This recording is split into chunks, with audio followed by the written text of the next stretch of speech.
Today we're putting more parts on the Golf. Big surprise. We've got some GTI headlights here, which are the dual camera ones, so 1 and 2 versus the normal single camera on the car now. We also have the spoiler up there, and then once those two are on the car, if that fits, I don't know if it will or not, I want to do some engine bay cleaning. Not like crazy, but just make it a little bit nicer inside there. I tell you, having electric locks on a Mark III will just never get old to me. That's so fun. Let's create an exhaust. I just still can't believe I have working AC, like it instantly cold. Like there's no like lag time, it's just instantly ice cold. I wish you guys could feel this. If you see this car in a show at some point, tell me to turn the car on so you can feel the AC, because I want you guys to feel just like, I've never seen AC instantly blow cold. Normally, even in new cars, it takes a minute to get cold, but this thing is like ice cold, and it's so good. And my radio works. Can't believe it. Cannot believe it. I don't know what channel this is, but it's working. That's all I know.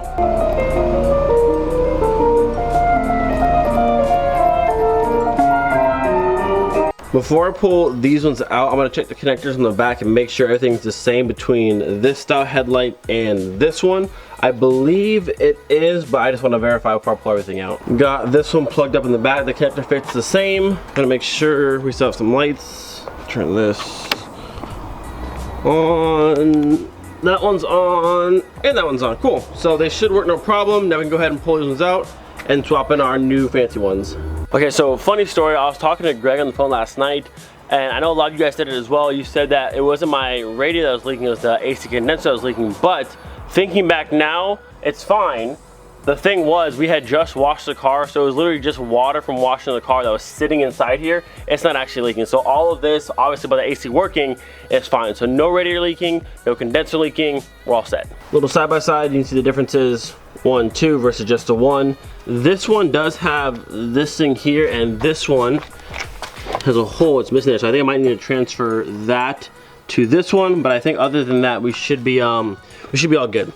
And then I also want to test once it's in. I didn't test the adjustability, the up and down for this one, but it should work, because I hope it does. If not, we might stick with these ones, because I like having that adjustability to go up and down with the motor. But hopefully this one works. And while the light's out, I'm gonna do some cleaning because it's a bit dirty inside here. I'm gonna like that. I only wiped this down just a little bit, but look how much shinier that section right there of the AC line is. So what I did on my car a while back, I took steel wool and I cleaned all the AC lines, so I need some more and do all these ones. Make it look nice and shiny, get like a metal brush, and I'll probably do this and just clean as much as possible throughout all here, because it's a bit nasty. So what I've learned here is this piece here is actually the headlight motor, which works the headlight going up and down. Obviously this one is missing. Now I can transfer this one to this one, but I think it's kind of a delicate process, because if you look inside here, if you can see, that little white piece right there is the ball on the end of like the rod from the motor, that someone pulled the motor off this one and snapped the arm, and the ball's still there. So this one can still work. I have to just pull that ball out of the little seat and then get this one out. My only concern is it's very delicate. Like I'm not sure if I just pull straight back. I don't want to break this one as well, because it's working right now. So we'll have to see how that goes, because I don't want to break this one, because this one's working, it's functional, it's good. And clearly they're kind of hard to get out, because you can see that ball piece is still snapped inside there. So we'll give it a little second to see if I can get this figured out, and I don't want to break it. So we might just stick with these ones for now and try and find a set with motors already, or if I can get this to work, that'd be cool. This is the other GTI headlight here.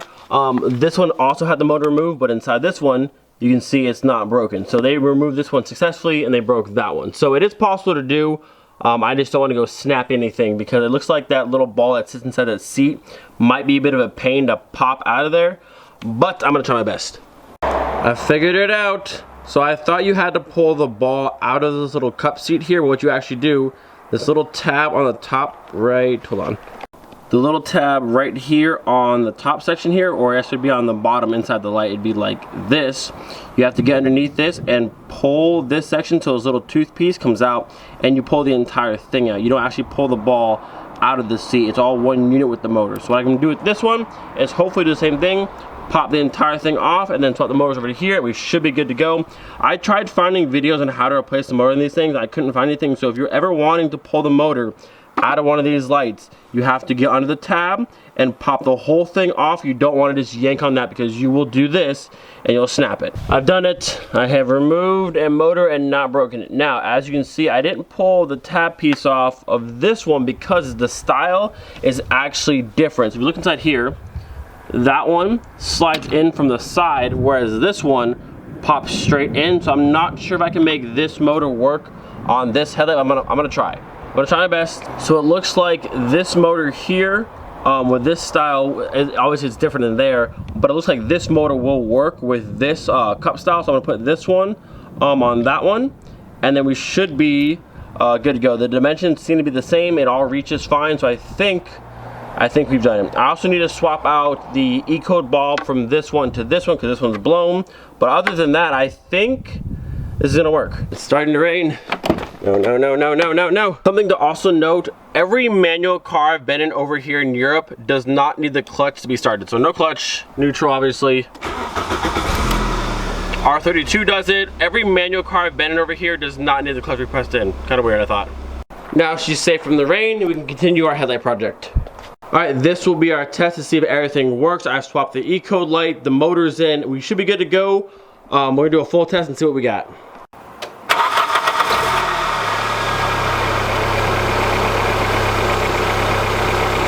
So that is our E-code light, that works. We have our headlight. That also works, good, good, good. We should have a high beam.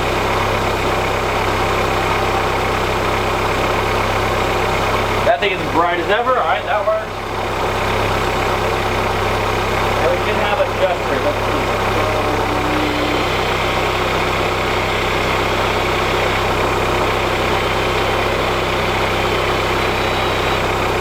Cool. Very, very nice. We did it, boys. We did it. I watched that clip back. It's kind of hard to tell, but everything does work. The motors go up and down. The E-code works, the high beam, the low beam, everything, which is awesome. So now I'm gonna start on the next one, and then this section will be done. They look pretty cool though. I like them. I like them a lot.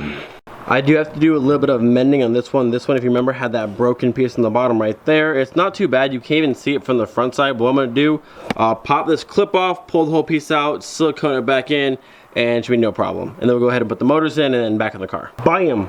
Fully sealed and ready to go. We are just about finished. I have the motor in this one now. I put everything back in the car. The E-code light wasn't turning on, even though the bulb was good, so I went ahead and swapped the socket piece here from this one that I knew it worked on, and hopefully now it works, then we're all set and good to go. But we're just about there.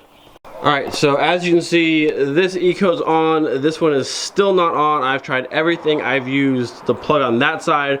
I swapped the socket housing, I've done everything. I don't know, I'm not sure why that one works. The bulb was good. My multimeter is dead, so I can't check and see what the level is, but like, I don't know. I've tried everything, nothing's loose. Every other function on this light works. High beam, low beam, all that works, but for some reason I cannot get the E-code on this side to turn on. I'm not quite sure why. Just when I was about to give up, we got it. Honestly, I'm not quite sure what I did. I just pulled like every connector off and cleaned everything and kind of just wiggled everything around, and it works. So now, fully functioning GTA headlights, everything works. Let's go. Another small change, but it looks really, really good, those lights. Now, going from the front of the car to the back of the car and hopefully getting this spoiler put on the car. So before I worry about even painting this black, I had to make sure it's gonna work because this came off of a GTI that actually had it on the car. So notice there's 1, 2, and 3. Those actually have glass in the car that has holes in the glass, and it goes through the glass and screws on. Now obviously my car doesn't have those because it didn't come with the spoilers, so I'm wondering if I can't pull those completely out and then double-side tape the entire thing down. I think it should work, but I had to see those things pull out first. So it turns out these little screw mounting points that are going here just pop down and you can pull them out to this hole or the side here. I don't know how you would ever get that to go back inside, but they're out, so now we can use it. Gonna paint it real quick, and then on the car she goes. Gonna give this spoiler a very, very light sand, and then go back and just wipe it down. And we can spray it. This one is painted already, so it's very, very smooth. So just rough it up just a little bit, wipe it all down, make sure it's nice and clean, and then we can spray it. It should be good to go.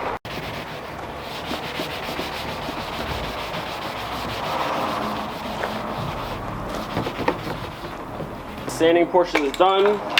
We wiped it down. She's ready for some trim paint.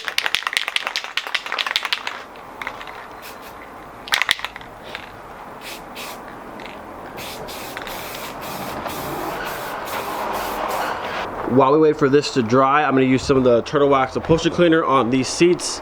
They're a bit dirty in some spots, so I want to make it look a little bit cleaner.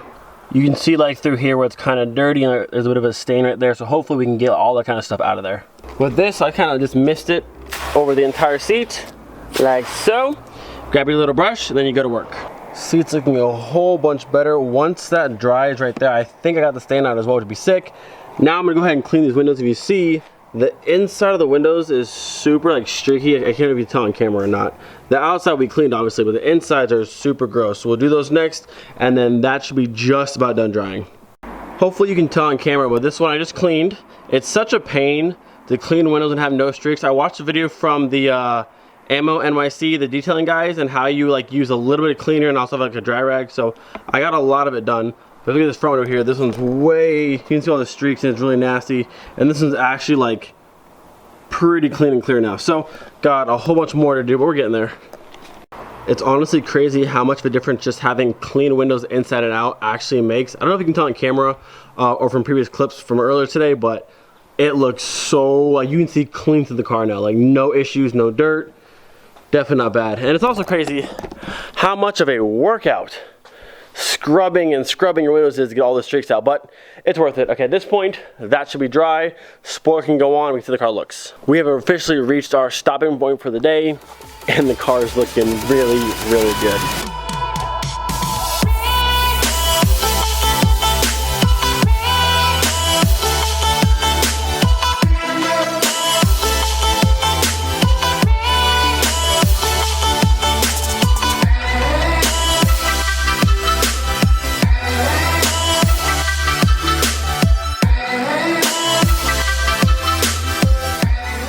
The car is looking great, I think. I like the headlights a lot. Very subtle change, but makes the front end look a lot newer, I guess. Really digging the spoiler back here. Love my clear taillights.